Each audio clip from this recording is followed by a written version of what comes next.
Hey everyone, welcome back to the Crafty Couple. Today we're going to be making this really easy DIY entryway bench. The most amazing part about this is you don't need any tools to make this. So if you're looking for a very simple and affordable bench, this is the perfect option for you. Let's jump in and get started. For this project, you're going to need 2 crates from Michaels, 2 stair treads from Lowe's, and 4 of these feet from Lowe's as well. So the first thing that I'm going to do here is use some of this early American stain and stain the inside slats of this crate.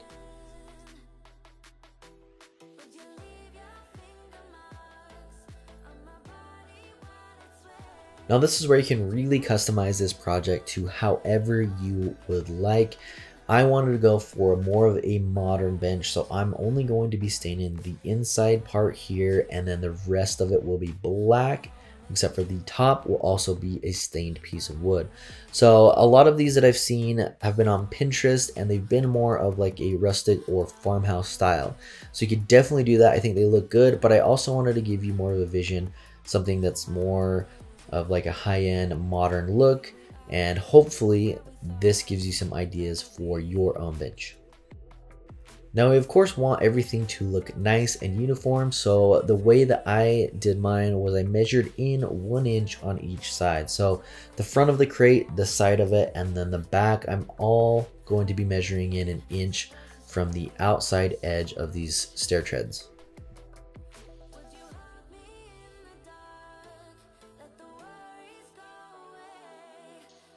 Once we have those measured, then we can go ahead and trace around this. So I'm just going to use a pencil to trace all the way around the bottom of the crate.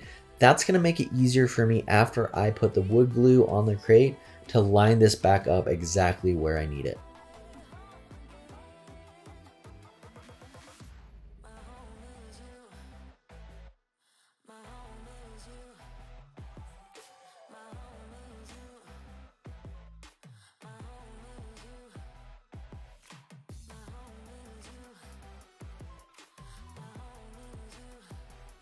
Now I'm just going to be using some of this wood glue to secure the crates and run a line on each of these slats.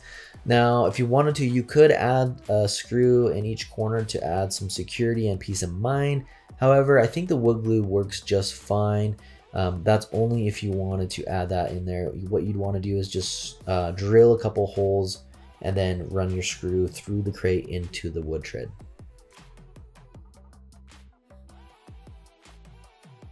Like I said, this is what makes it super simple, is you already have the outline of your crate, so you can then just line it up again and then hold it in place. Now you will want something weighted to go in here. There can be a little bit of a gap, so I had some aquarium rocks that I'm going to slide in here, and then that's going to keep the crate flat with the tread and make sure that the glue holds on there. Now if you do have clamps, you could definitely use that, but you don't have to run out and spend any more money. Just find something around the house that's going to add some weight to that. And then we're going to do the same thing on the other side. That way we know that both crates are going to align the exact same way on this tread, and the gaps will all be the same as well and give us a nice uniform look. If you guys are familiar with our channel, you know that we love doing the really simple, affordable, but high-end looking Dollar Tree projects. So this was a lot of fun to kind of change it up. If you are enjoying this, let us know in the comments what you'd like to see that's similar. If you want to see more bench ideas, maybe some side tables, shelving, but some of these higher end, bigger projects with raw materials, if you're liking that, let us know in the comments so that we can know what kind of ideas you're looking for and try and come up with some really affordable but nice projects for you guys to recreate.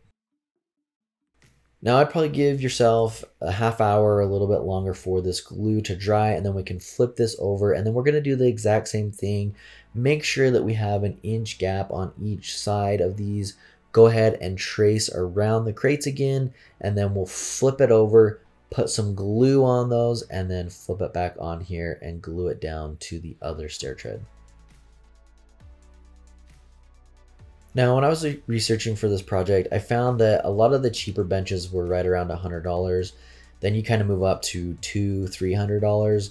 Then you get some really high-end benches for like $500, $600, which that's all way more than we would want to pay. So the nice thing about this project, it's so simple and really you're going to be spending around $55–$60. The 2 crates, they're $10 each. The stair treads, about $12 each, and then the little wood feet were about $2.50 each. So you're right around 55, and then the paint and then the stain would be your other cost really. Now keep in mind too, when you buy, if you bought a big thing of paint, you're not using that whole thing, so you wouldn't calculate that whole cost into making this.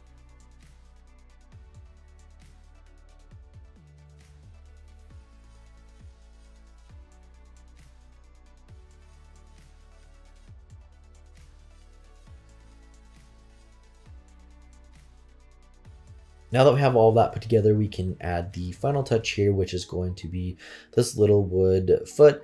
Now I have 4 of these for each corner. I'm just going to remove this screw and then use some wood glue to glue all of these on here.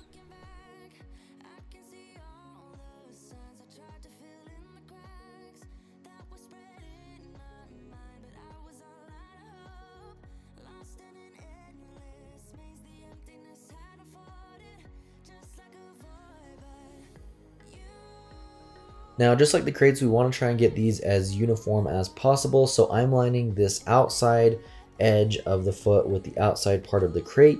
And then I'm going to come to the side here and line up the front of the foot with the front of the crate. And you'll want to just do that with each corner. And that should give it a really nice look and make sure that all of these feet are lined up in the same place.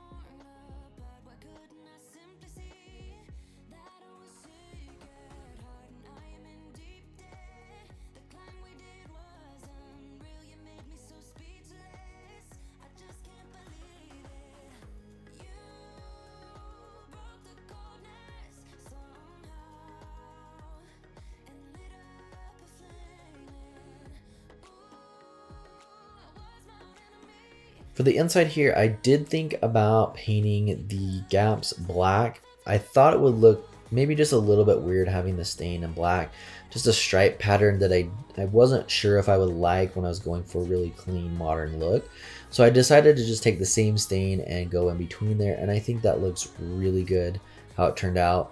Now, since we're going to be painting basically the rest of this except for the top black, what we want to do is tape off the inside here. The last thing that we want to do is get the black paint on our stain here. So we want to separate that so that we can keep a really crisp line in there and separate the stain and the black paint.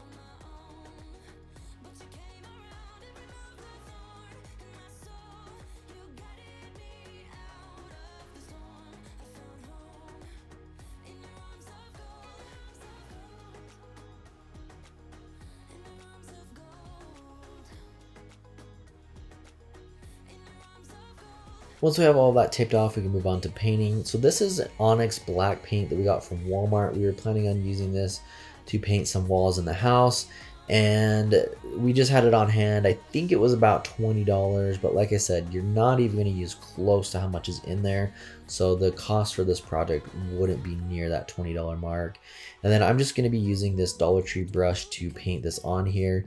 Now, if you want, you could definitely use a higher end brush. I know some people like to do that to try and avoid brush strokes, get a more even paint. This worked out fine.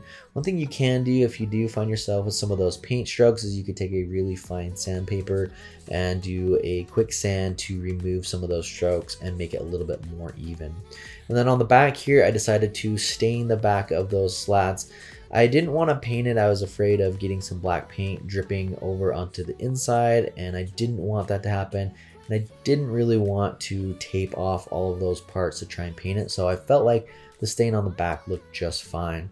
And then the last thing here is to go ahead and stain around the outside of the top tread and then the bottom, the underneath part of it. So I'm going to leave the top part to stain later once I've painted everything and flip this over. That's going to be kind of the last step here.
All right, so this is where I was getting really excited. I think this is where you can finally start seeing the vision and the modern look.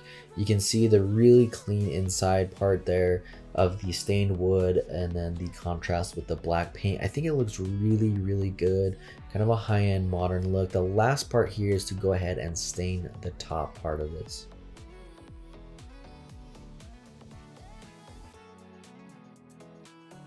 Now I did run into a problem when staining this. So this is pine wood and this is the oil-based stain from Minwax. So what I didn't realize is that the pine is not very good at absorbing this kind of stain evenly. So there was a lot of little dots and splotches and it looked terrible. You couldn't even see the wood grain like you can here. And I was kind of freaking out a little bit, wasn't sure what to do. So I did a little bit of research, found out that it doesn't like to take that stain. So if you have a gel stain, that would probably work better. Or you could go through with like a pre-conditioner to help make that even.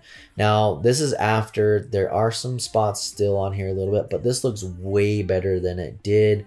You can see that grain. It looks just a lot cleaner and higher end. It would have looked terrible if I left it. So I had to sand everything down and then I just used a little bit of stain on my rug to rub it on there, and that way it wasn't soaking in. But that's really it. Such a simple project. The end result is stunning. You can customize it in so many different ways and the cost is relatively cheap as well. So we hope you enjoyed this project.